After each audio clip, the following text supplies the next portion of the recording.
హల్లెలూయా! దేవునామానికి మహిమ కలుగును గాక. ఒక చిన్న మాటను పరిశుద్ధాత్మ దేవుడు నా హృదయంలో ఉంచాడు.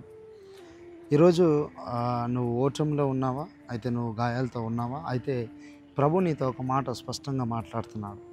ఒకవేళ నువ్వు ఓటమిలో గనక గాయముతో గనక ఉంటే, మన జీవితంలో చూడండి, గాయం అనేది సర్వసాధారణం. ఎందుకంటే చాలామంది జీవితాల్లో ఈ యొక్క గాయం అనేది ఉంటుంది. అంటే అది బంధువులు చేసినా, కుటుంబ సభ్యులు చేసినా, ఎవరు చేసినా. కానీ ఏంటంటే, నువ్వు గాయపడ్డావు అనంటే ఖచ్చితంగా దేవుడు ఆ గాయము ద్వారా నీకు కొన్ని విషయాలు నేర్పించగలడు.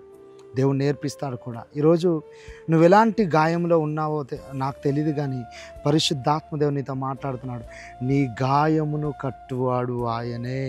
మన దేవుడు ఎంత గొప్పవాడంటే చూడండి, ఒక అద్దంతో గనక మనం పోల్చినట్టయితే, ఒక అద్దము పగిలిపోయిన అద్దాన్ని ఎవరైనా ఈ ప్రపంచంలో అతికించగలరా? ఎవ్వరూ అతికించలేరు. కానీ నీ దేవుడు ఎంత గొప్పవాడో తెలుసా? పగిలిపోయిన అద్దాన్ని ఆయన అతికించగలడు. పగిలిపోయిన నీ మనస్సును, విరిగిపోయిన నీ హృదయాన్ని ఆయన కట్టగలడు. నీ గాయాన్ని కట్టగలిగిన దేవుని నువ్వు కలిగి ఉన్నావు. ఒకటి గమనించు, ఈరోజు ఒకవేళ నీ హృదయము పలానా వ్యక్తి ద్వారా గాయపడింది అని అంటే, ఒక దైవజనుడిగా నేను తెలియజేస్తున్నాను ఏంటో తెలుసా? ఖచ్చితంగా నీ గాయములు కట్టువాడు ఆయనే. ఆయన నీ గాయములను కట్టబోచున్నాడు.